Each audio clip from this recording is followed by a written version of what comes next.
Good morning students.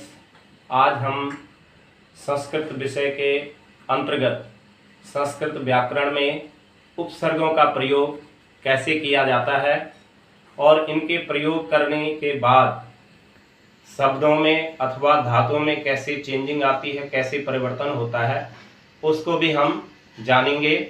और इनका प्रयोग करने के बाद शब्दों में कैसे चमत्कारिता आती है, शब्दों का अर्थ का जो चमत्कार है उसको भी हम जानेंगे। तो सबसे पहले हम उपसर्गों की परिभाषा को समझेंगे। उपसर्गों के प्रयोग से मूल शब्दों अथवा धातुओं के अर्थ में जो धातुओं के अर्थ में परिवर्तन हो जाता है। उपसर्गों की संख्या कुल 22 है, जो कि निम्न प्रकार से है। तो पहला जो उपसर्ग है वो है प्रा उपसर्ग, दूसरा परा, तीसरा अप, चौथा सम, अनु, औ, निस, निर, दुस, दुर, बी, आंग, नी, अधि, अपि, अति, सु, अभि, उत, प्रति, परि, उप आदि। ये कुल 22 उपसर्ग हो गए हैं। अब देखिए, एक शब्द है हार, जिस शब्द का अर्थ है माला। माला यानी जो कि गले में महिलाएं पहनती हैं, अथवा पुरुष वर्ग भी जिससे जो है पूजा पाठ का काम में भी प्रयोग लेते हैं, या फूल की माला समझ लीजिएगा। हार, हार शब्द का अर्थ है माला। अब इस हार शब्द में यदि हम बी उपसर्ग को जोड़ेंगे तो बी धन हार, बी प्लस हार बराबर हो जाएगा बिहार। बी प्लस हार बन जाएगा बिहार, जिसका अर्थ हो जाएगा घूमना। जबकि हार शब्द का अर्थ था माला, लेकिन उसमें हमने वी उपसर्ग जोड़ने पर उसमें शब्द चमत्कारिता आने के कारण उसका अर्थ परिवर्तित हो गया। अर्थ में जो है उसका मीनिंग जो है वो चेंज हो गया, और बिहार शब्द का अर्थ हो गया घूमना। इसी हार शब्द में हमने प्रा उपसर्ग को जोड़ा। प्रा उपसर्ग को जोड़ा हार के साथ में, प्रा प्लस हार, तो बन गया प्रहार। प्रहार शब्द का अर्थ है मारना, किसी को मारना, किलिंग करना, ये इसका मीनिंग हो जाएगा। और उसी तरह से जो है अब हमने जो है इस शब्द में जो है एक उपसर्ग जोड़ दिया, उप उपसर्ग आप यहाँ पर देख रहे हैं।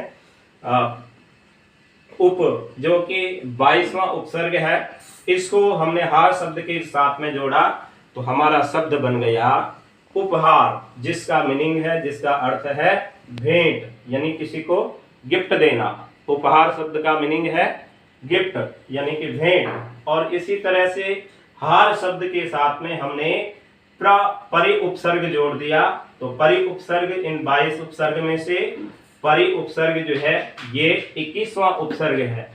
तो परि प्लस हार बन गया परिहार। शब्द हमारा बन गया, वर्ड बन गया परिहार, जिसका मीनिंग है, जिसका अर्थ है सुधार करना।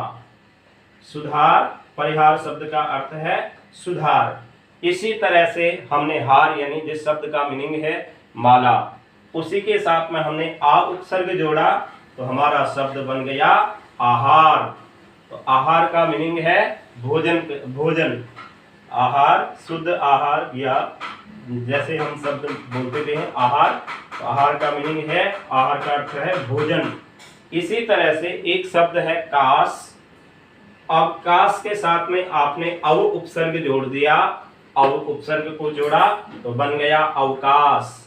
इसी तरह से आ उपसर्ग के साथ में हमने जो है काश शब्द जोड़ा तो शब्द बन गया आकाश यानी गगन। और अवकाश माने कि जो हॉलीडेज होते हैं उसको अवकाश कहते हैं। और नी उपसर्ग हमने जोड़ा तो नी उपसर्ग को हमने काश शब्द के साथ जोड़ा तो नी प्लस काश बन गया निकास। इसी तरह से हम आगे जानेंगे कि उपसर्गों के साथ में, एक ही उपसर्ग के साथ में आप शब्दों को कैसे जोड़ेंगे और उसके साथ में क्या उनका मीनिंग होगा, कैसे शब्द चमत्कारिता आएगी। जैसे कि बी उपसर्ग है, इसी उपसर्ग के साथ में हमने शेष शब्द जोड़ा। शेष माने जो बचा हुआ है, जिसका इस शेष का अर्थ होता है बचा हुआ। लेकिन जब इन दोनों को जोड़ा तो इनका शब्द बन जाएगा विशेष, जिसका विशेष माने स्पेशल। तो ये विशेष में जो है एक शब्द चमत्कारिता आ गई। इसी तरह से हमने जो है बी उपसर्ग के साथ में हमने शब्द जोड़ा, बी उपसर्ग के साथ में हमने शब्द जोड़ा हार, तो इसका बन जाएगा बिहार यानी घूमना। इसी तरह से हमने एक शब्द और जोड़ा जय,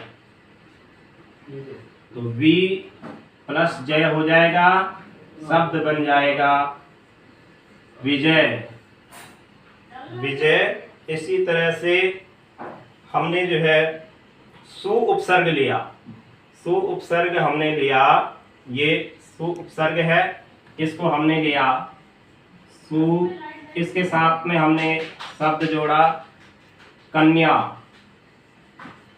कन्या शब्द जोड़ा तो ये बन जाएगा सुकन्या, और सुकन्या का अर्थ हो जाएगा, सुकन्या का अर्थ बन जाएगा अच्छी बालिका, जबकि कन्या का अर्थ था केवल बालिका, लेकिन सु उपसर्ग लगाने से वो उसकी स्पेशलाइजेशन बता रही, माने उसकी विशेषता बता रही कि वो एक बहुत अच्छी बालिका है। इसी तरह से हम किसी का स्वागत करना चाहते हैं तो स्वागतम शब्द आ जाएगा स्वागतम। लेकिन हमने हमारे घर पर कोई विशेष व्यक्ति आता है तो हम उसका जो है मोस्ट वेलकम करना चाहते हैं, तो उसके साथ उसके लिए हमने जो है सु उपसर्ग जोड़ा, तो शब्द बन जाएगा सु स्वागतम, सु स्वागतम माने कि उस आपका बहुत बहुत स्वागत है। मोस्ट वेलकम के लिए जो है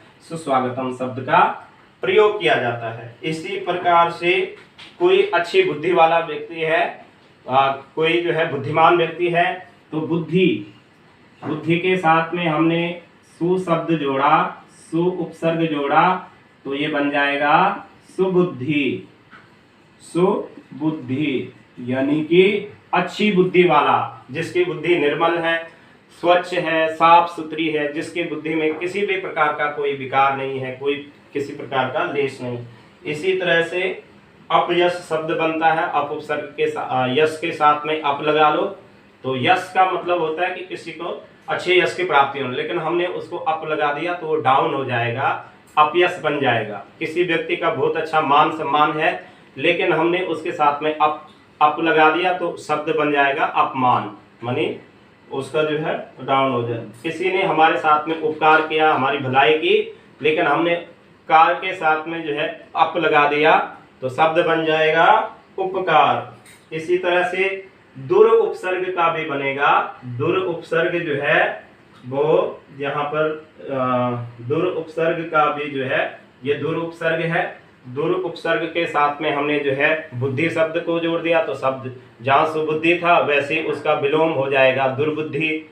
ऐसे सुकन्या का जो है ऐसे ही सुबुद्धि, दुर्बुद्धि, दुर्दशा और दुर्जन, दुराचारी। सुजन का अर्थ होता है बहुत अच्छा आदमी, लेकिन हमने दुर उपसर्ग लगा दिया तो बन जाएगा दुर्जन। ऐसे हमने जो है सदाचारी किसी का नाम था, हमने दुर उपसर्ग लगा दिया तो विलोम हो जाएगा दुराचारी। तो आज के लिए हम इतना ही रखेंगे। Thank you.